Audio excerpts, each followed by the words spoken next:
Hello, you beautiful people. Mate, I am super excited to watch this video with you, okay? Mate, whenever there's news about UFOs or aliens, I'm on it. I'm on it like a car bonnet. And NewsNation just uploaded a video yesterday, okay? It was an interview. Let me read this to you, right? You're going to be amazed, hopefully.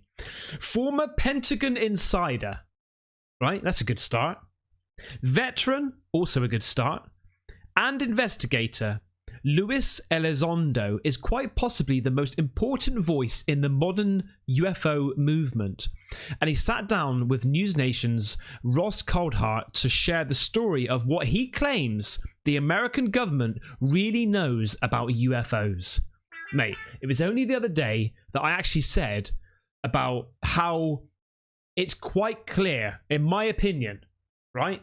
Got to say, in my opinion, that the government is hiding so much about ETs, UFOs, technology, all right? And they're drip feeding us what they know right now, okay? So this interview could be absolutely incredible. Hopefully he's got some really good news, updates, just listening to somebody's story about what they've seen and what they've heard, what they know about. I think it's just so great. Obviously, you can go over to NewsNation and you can watch it by yourselves, but hopefully you can join me because, you know, I want to sort of discuss it together. Look, before we get into the video, we have to is it take it with a pinch of salt? We can't really take it with a pinch of salt. We have to give him more of a benefit of the doubt, right? This is a former Pentagon insider and a veteran, right? And he's also an investigator.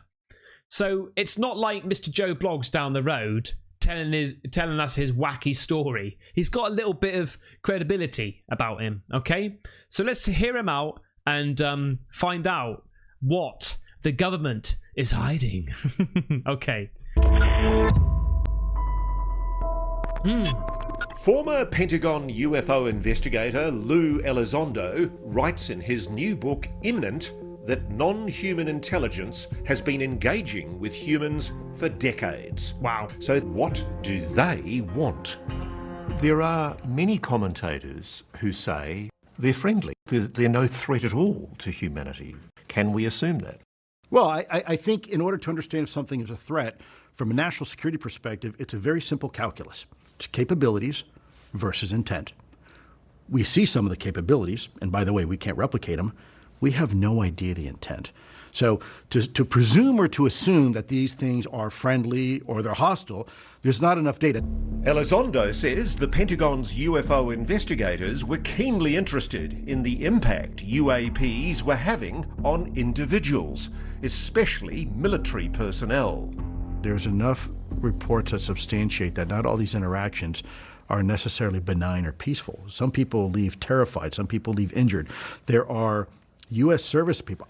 There is people that are on full 100% disability right now from the U.S. government because of an interaction with UAP. And it's what? I mean, it's something that I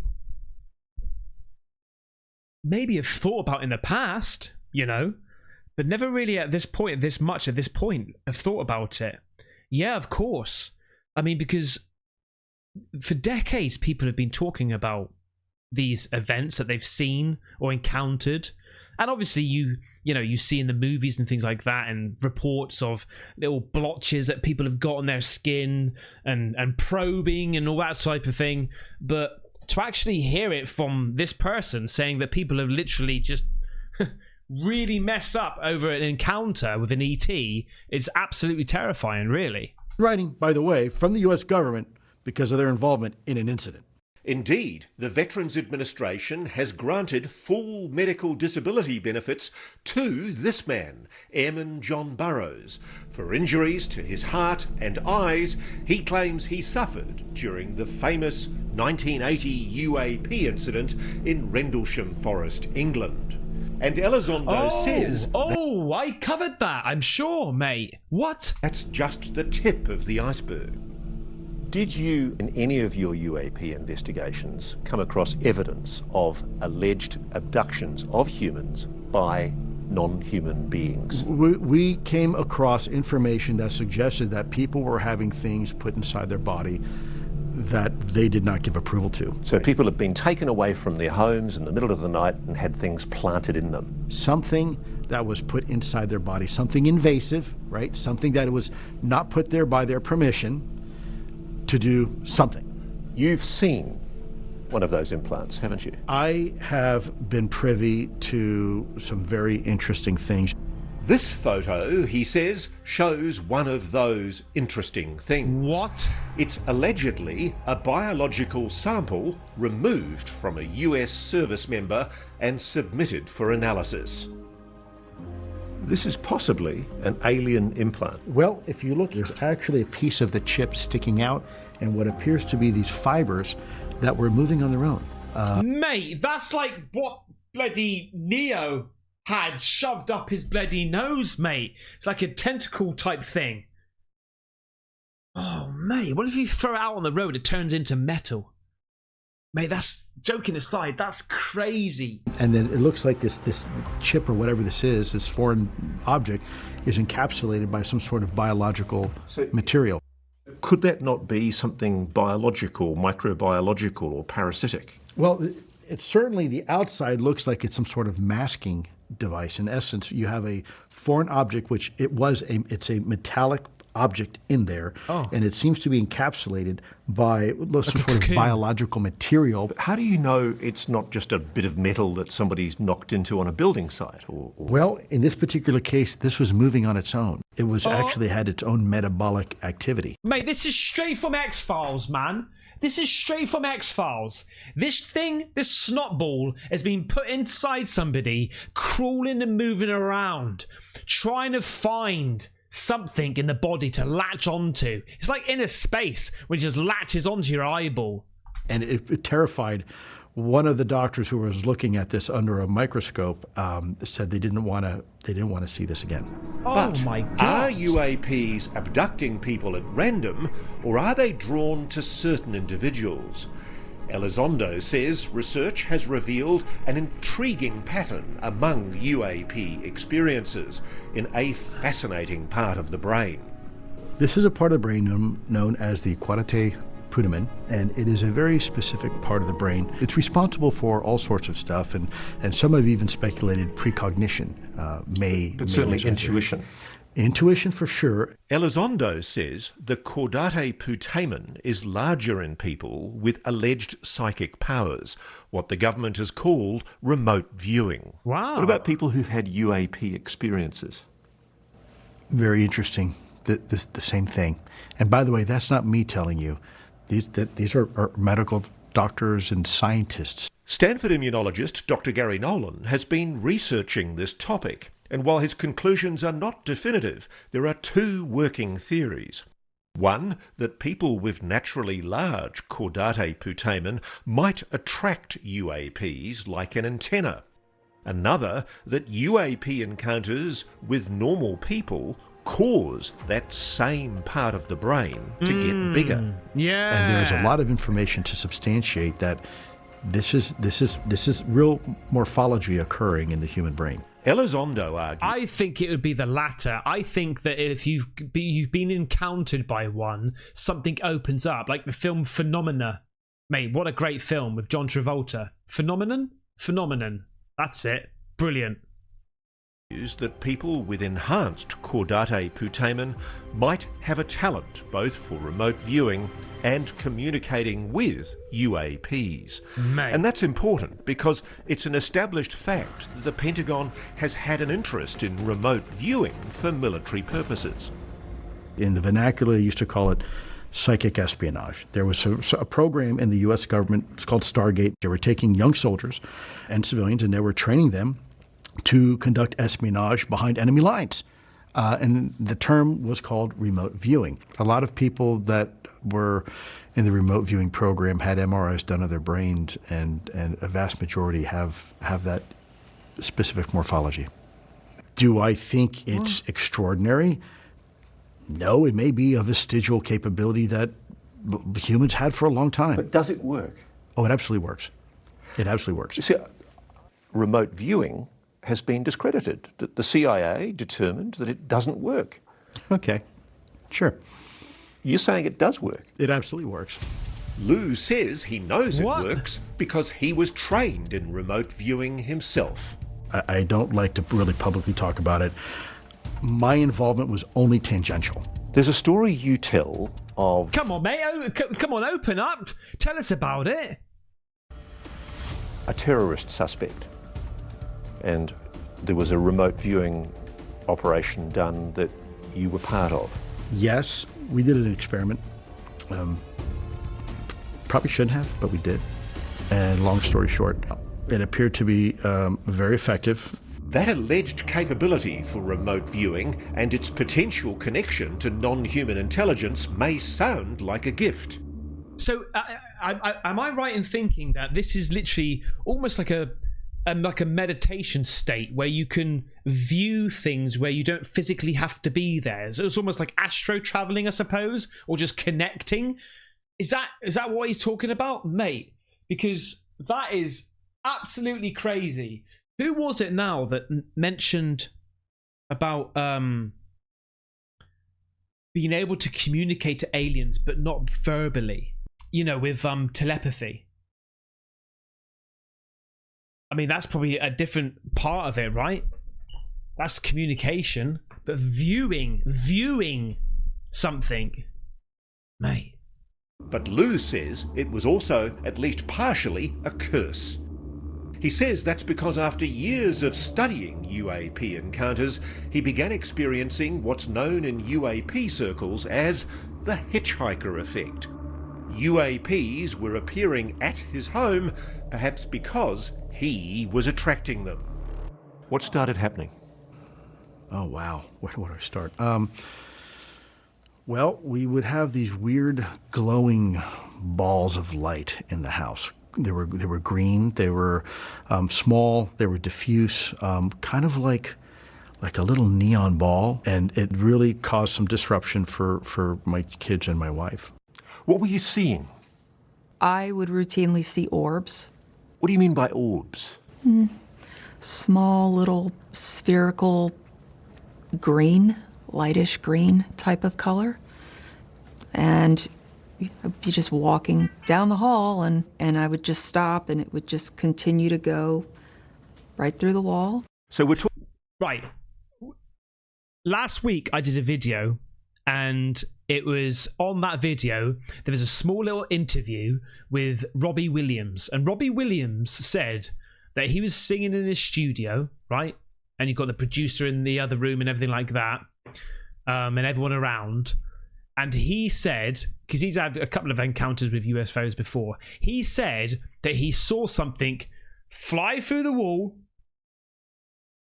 and like a light and just travel past him and go outside the other side of the wall, like in the air, just move past, right? And I know that he's taken a few things in the past, and he's, but it's just, I'm just adding this up here, man. I have to look into that. I have to make a video about these floating things inside people's houses and stuff, other than like the paranormal or spiritual orbs, like the ghosts. Talking about the hitchhiker effect, something had followed Lou home from work. Or by his very nature, yes. How did he explain things? Was he able to talk about what was going on? Not well. I can imagine you were pretty angry. I was very upset. The house had been turned upside down. Yes, it sounds like the stuff of madness, tall tales, delusions. And anyway, where was the proof for any of this? But before Elizondo was through, the world would see it on video. There's a whole fleet of them. Look on the SA. My gosh. Stay with us. He said there's a whole fleet of them.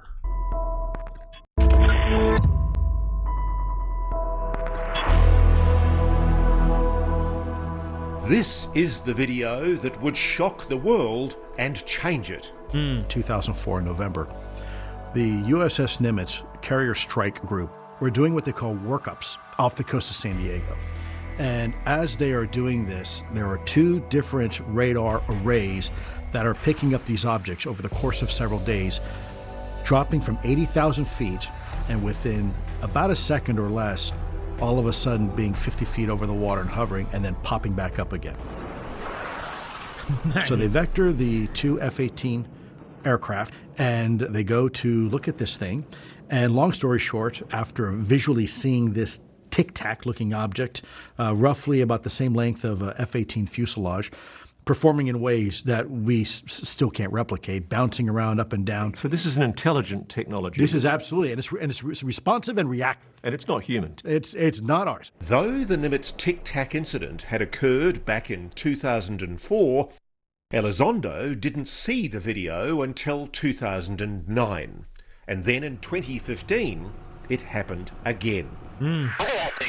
Mate. Naval aviators attached to the USS Roosevelt recorded these two other videos during exercises off the coast of Florida.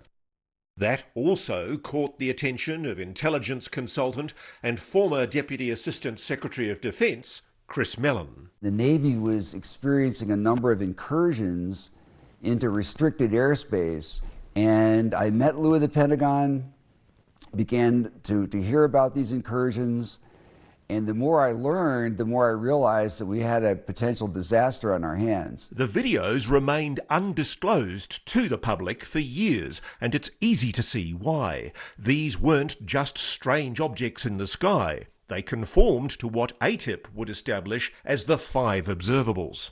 My gosh. So the 5 observables include instantaneous acceleration, hypersonic velocity, low observability, trans-medium travel, and anti-gravity. In essence, the ability to defy Earth's natural gravitational force without the associated technology or means to do it. The government has said that for the record. That's this is not our mad, technology. mate. No propulsion, no sign of any sort of, smoke or propulsion of anything. Just boom, gone. People always say, well, Lou, these things are clearly from outer space. And I say, well, let's hold off on that. I often tell people, look, they can be from outer space, inner space, or frankly, the space in between. There's a whole reality around us. There's life in the bottom of the ocean that live and thrive, and they survive off chemosynthesis, not the sun. And then we have life that's, deep down in the Arctic ice that's thriving, and even on the ISS space station. What do you find, though, the most plausible explanation for the intelligence that we're witnessing? I mean, these things could be just as natural as we are. They could be from the oceans. We don't know. Elizondo says ATIP also identified another pattern. In several instances, UAPs have allegedly appeared near American nuclear facilities or weapons systems. Both the Nimitz and the Roosevelt are nuclear-powered. We do know that there is a very significant interest that UAP have towards our nuclear technology. A daunting thought, to be sure. But Elizondo says ATIP also developed... Fuck me, I thought that was actually a UFO flying past him then. I was like, you go on here, mate. a hypothesis that the UAPs might have an Achilles heel, a vulnerability that the American military can exploit. Electromagnetic pulses of some kind could bring down these craft. Yeah, the general consensus was that these vehicles, their propulsion units, are susceptible to electromagnetic pulse, meaning they are using a technology that the electromagnetism, if they were to encounter a certain frequency of electromagnetism, would interfere with their ability to fly and maneuver. Building on that... Oh, man. I've got mixed feelings about that, you see. I don't think it's easy as that, man. I really don't think it's going to be as easy as that. But the biggest worry that I've got is once you start doing that, because guaranteed, if they can do that, they're going to try, and they will. If they can, they will, right? But once you start doing that, you're basically saying to any ET, if it is an ET, if it is an alien craft, you're basically saying we're a threat. And do you want to get on the wrong side of alien technology?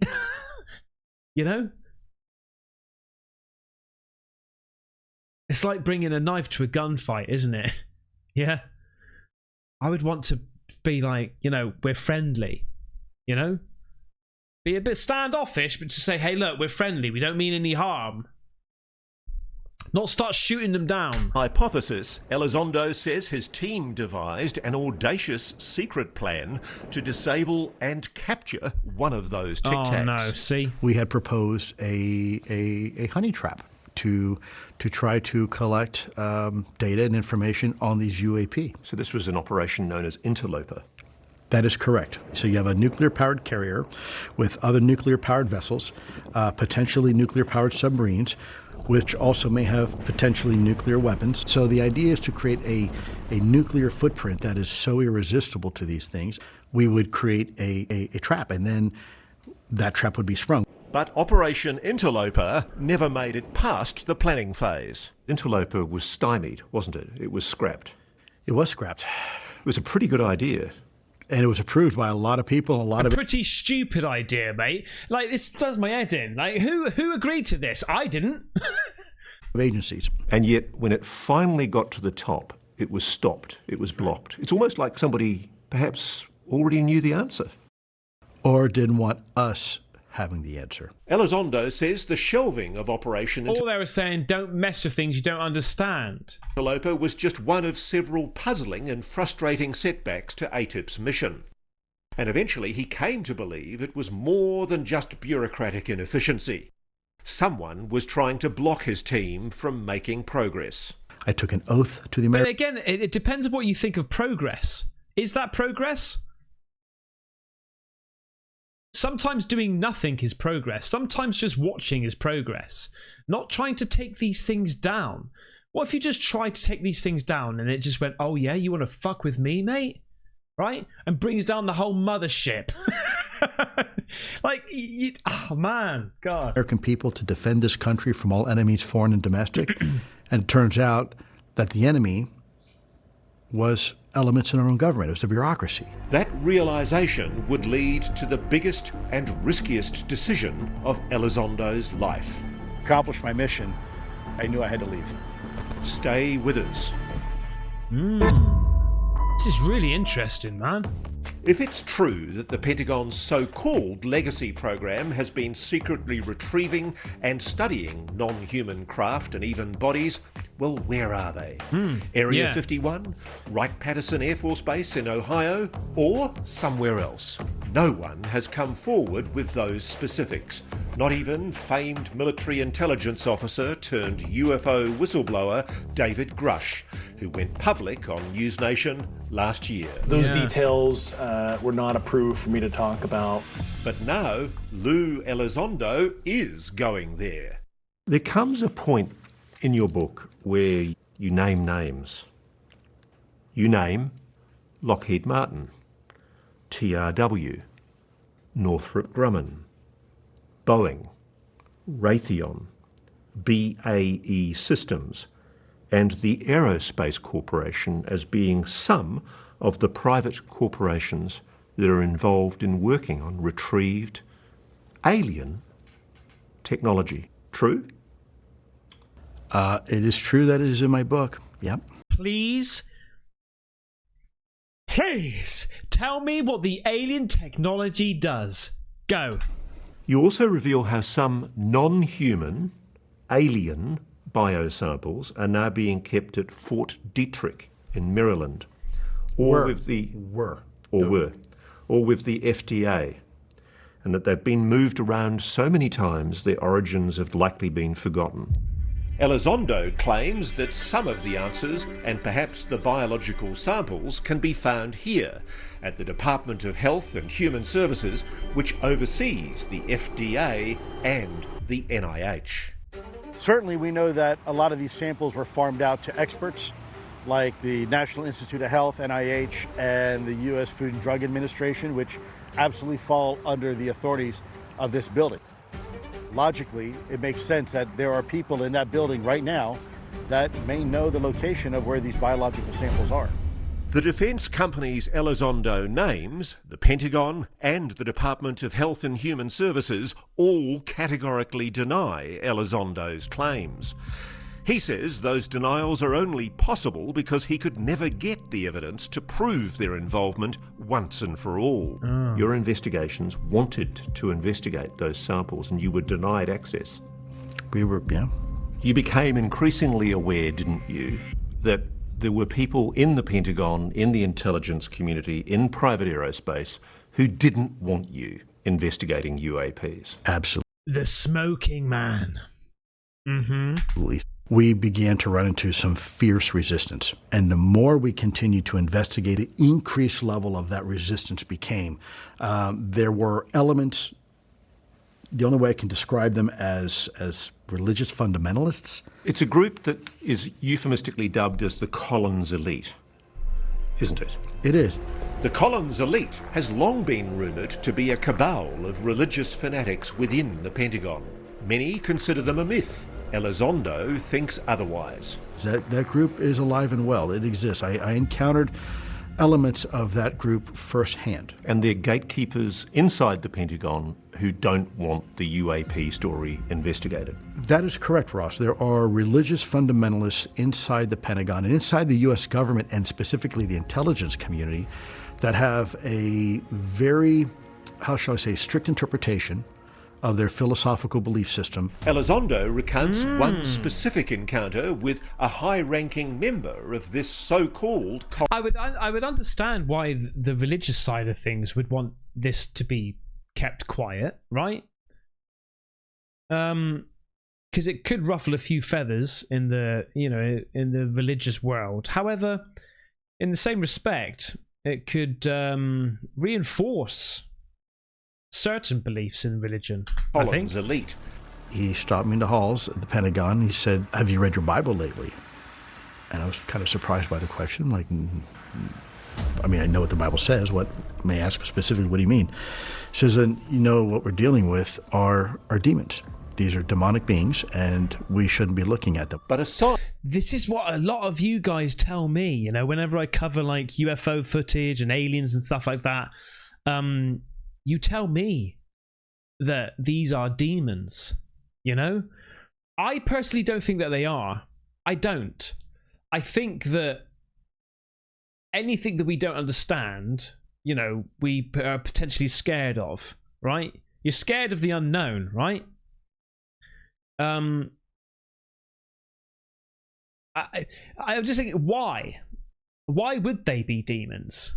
Like, you know? Just because they're from potentially a different planet, like, what makes them demons? I don't know. It's interesting.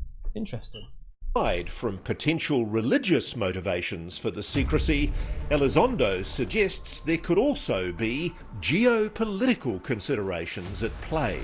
Do the Russians and the Chinese have recovered craft? I can't speak on behalf of what the Russians or Chinese or any adversaries may have or may not have. Well, could that be driving our concern that we don't want to show our hand? There's always a concern when a foreign adversary is looking at something. There is this cat and mouse. We don't want the adversaries to know what we have, and we also don't want the adversaries to know what we don't know, right? This is it, man. This is it. I'm sorry to pause it again, but this is...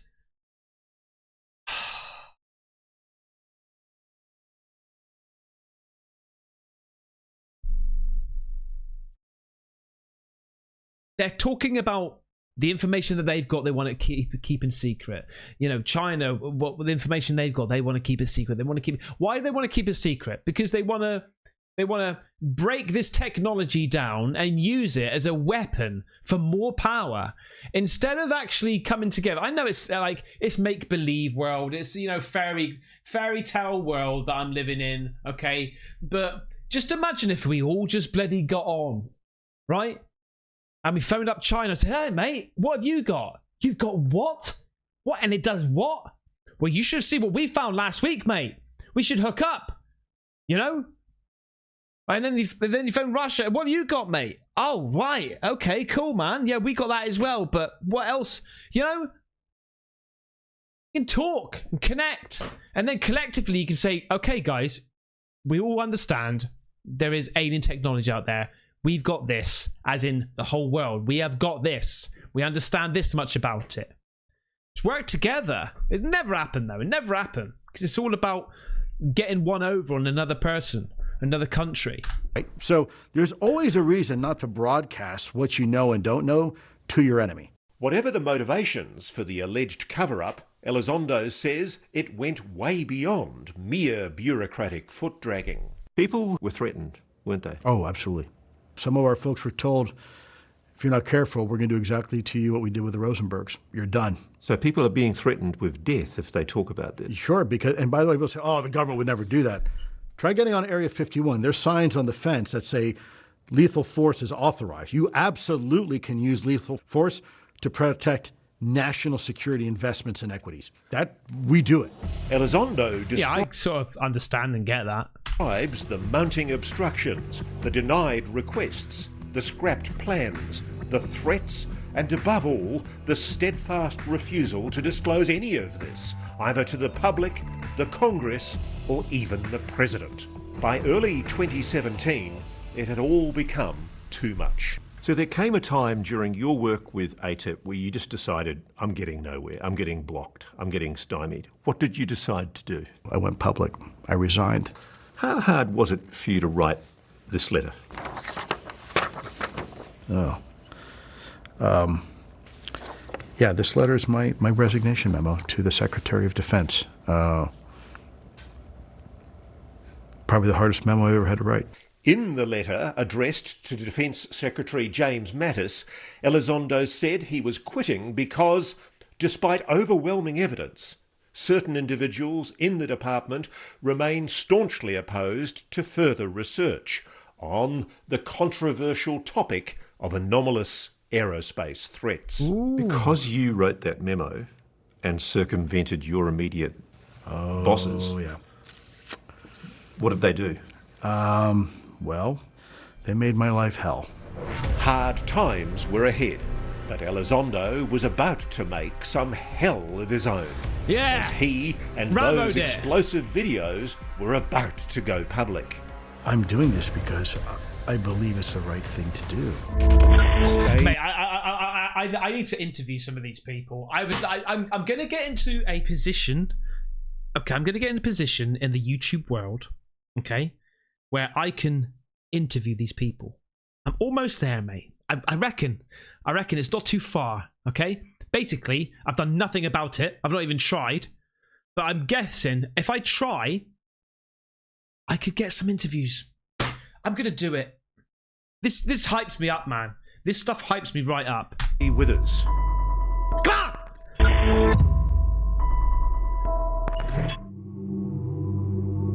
On December the 16th, 2017, the world woke up to a bombshell. Lou Elizondo, working with Chris Mellon, had gone public with the now famous Nimitz Tic Tac video. I contacted 3 different news organizations, and eventually the New York Times editors were persuaded they had enough to do a front page story.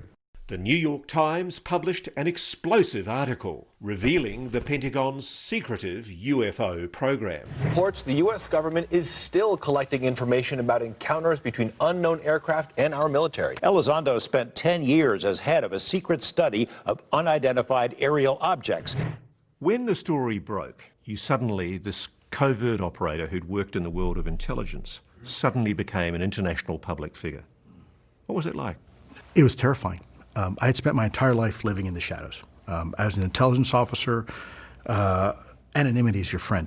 Coming out was for me one of the most difficult experiences.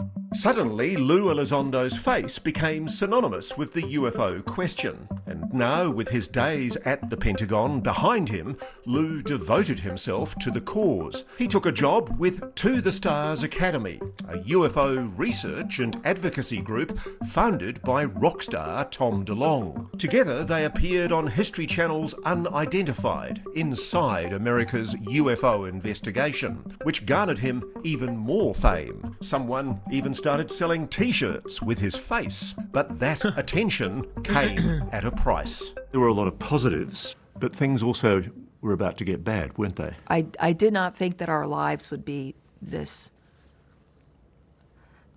turned inside out for this many years. It's exhausting. It's exhausting. You suffered retribution. And in fact, the Office of Special Investigations in the Air Force began a criminal investigation against you, didn't they? What? They did. What happened with that?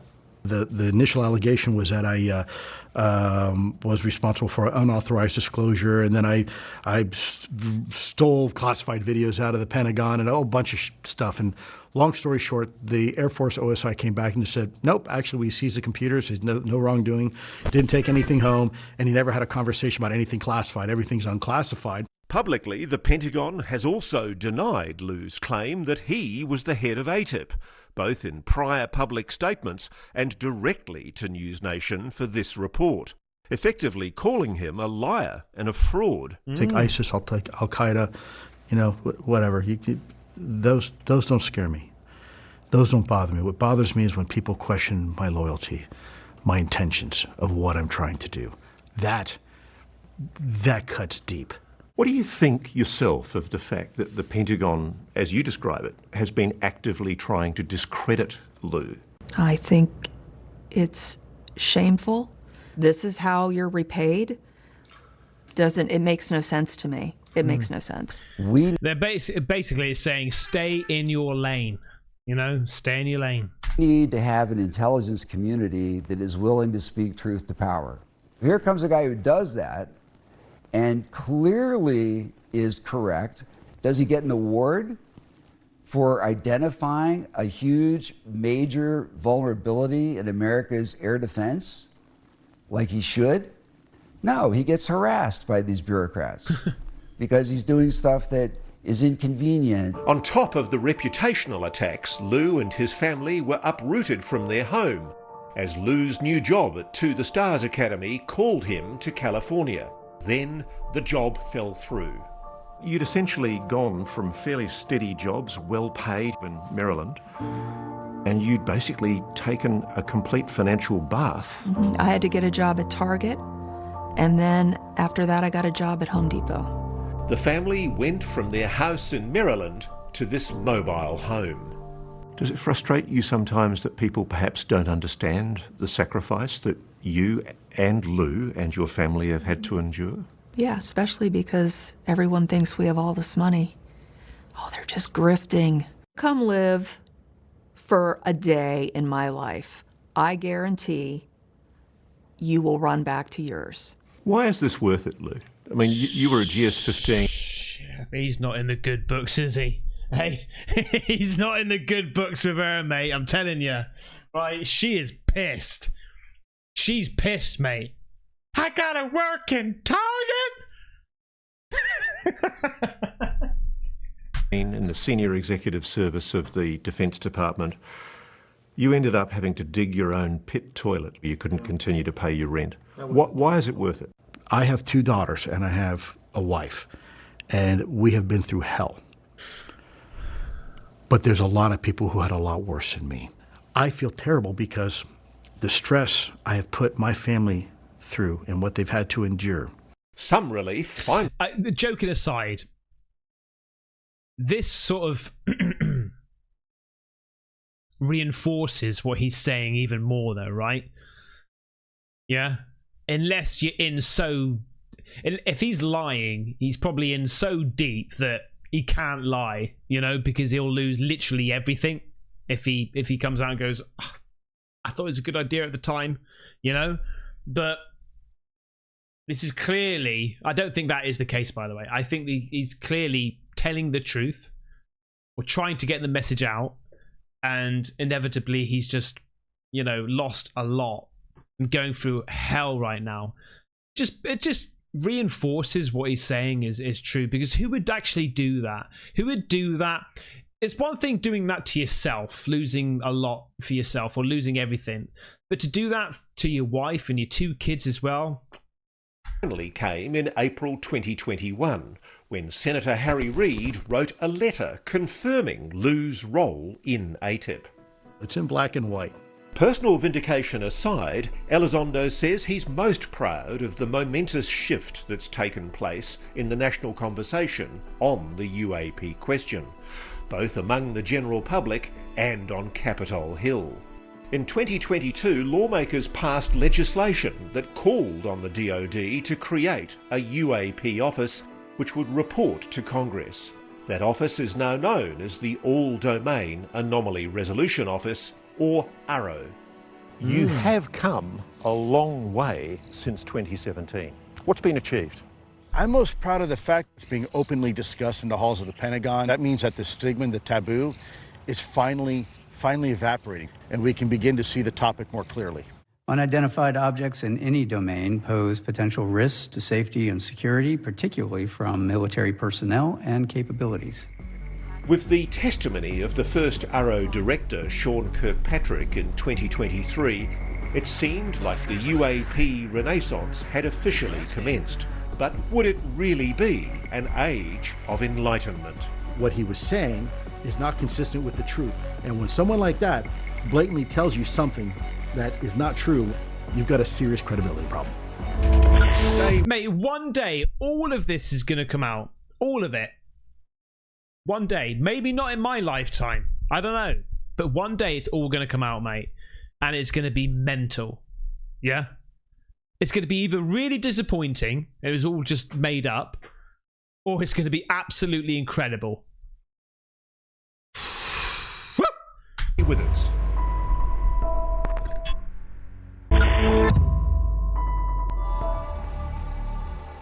Do you solemnly swear or affirm that the testimony you are about to give is the truth, the whole truth, and nothing but the truth, so help you God? On the 26th of July 2023, Navy pilot Ryan Graves, Navy Commander David Fravor, and former Air Force Intelligence Officer David Grush testified at a congressional hearing heard around the world. I was informed in the course of my official duties of a multi-decade UAP crash retrieval and reverse engineering program. How did it feel for you, that moment? It was a very profound and proud moment for me. So you had 3 military personnel testifying on the reality of UAP. Now that's historic. Whistleblower David Grush came on NewsNation and made an earth-shattering claim. And it was an earth-shattering claim, mate. It went wild. Felt, for a moment, like the dam was breaking, that full disclosure was about to happen. The American people deserve to know the truth on this. But it didn't work out like that. It didn't, First, did it? AARO denied David Grush's claims. Then, like Lou, Grush became the subject of a vicious discrediting campaign, including his own medical history. And they try to discredit him, just like they try to do me. Just like they try to anybody else who comes out and steps out of rank. What's more, AARO has publicly declared that it has found no evidence to support any claims of a government UAP retrieval program. As for the UAP captured on those famous videos, yes, they remain unidentified. But while the Pentagon says AARO will follow the data wherever it leads, it says it has not found any credible evidence of extraterrestrial activity. Those 3 footage of those UFOs, or UAPs, as they like to call it now, whenever these interviews and documentaries happen, they always bring up those 3. Does that mean that those 3 are... I know they're important because it's what the government has released to say, yes, we don't know what these are. So it's almost like proof. If the government gives it the tick, we're okay with that. But is it suggesting that all of the other footage of UFOs out there that we watch, we look at on our channel, that I put together, make compilations out of and all that sort of stuff, and try and break it down, everything like this, all those are fake? It's just those 3 that are verified, absolutely, those are UFOs? Because why don't they use other ones that, I mean, mate, there's so many. I mean, obviously, there's a lot out there which are AI, fake, you know, drones and all this sort of stuff, right? Or man-made. But surely, out of all of the footage out there, they always keep on using those 3, don't they? So do you think that people like Sean Kirkpatrick are operating according to a dictated agenda, that they're being told to try and suppress interest in the UAP? What I can tell you is that what he was saying is not consistent with the truth. And when someone like that blatantly tells you something that is not true, you've got a serious credibility problem. Dr. Kirkpatrick told NewsNation, "At no time did I provide false information to Congress. In fact, my team provided actual evidence, something that all of the other claimants have failed to do." Why haven't you appeared before Congress yet? There must have been numerous opportunities. Well, sure, but there's only been one public hearing so far. There's going to be more, and it's not up to me, but I can tell you I've been asked, and my response was absolutely, I will testify. Lou's a patriot, isn't he? Yes. What's driving him? He feels that humanity is owed this information. People should know. I totally agree with that. I absolutely 100% totally agree with that. We should all know exactly what's going on. Who gives anybody the right to stop us knowing the truth of things? Fucking right. Oh, if we are not alone, no government has the right to keep that hidden. Mm-hmm. A growing public movement seems to agree, as interest in the UAP... However, devil's advocate, I do understand the reasons why they may want to try to keep it, right? For security reasons and religious reasons. I do understand that. I do understand the opposite argument, right?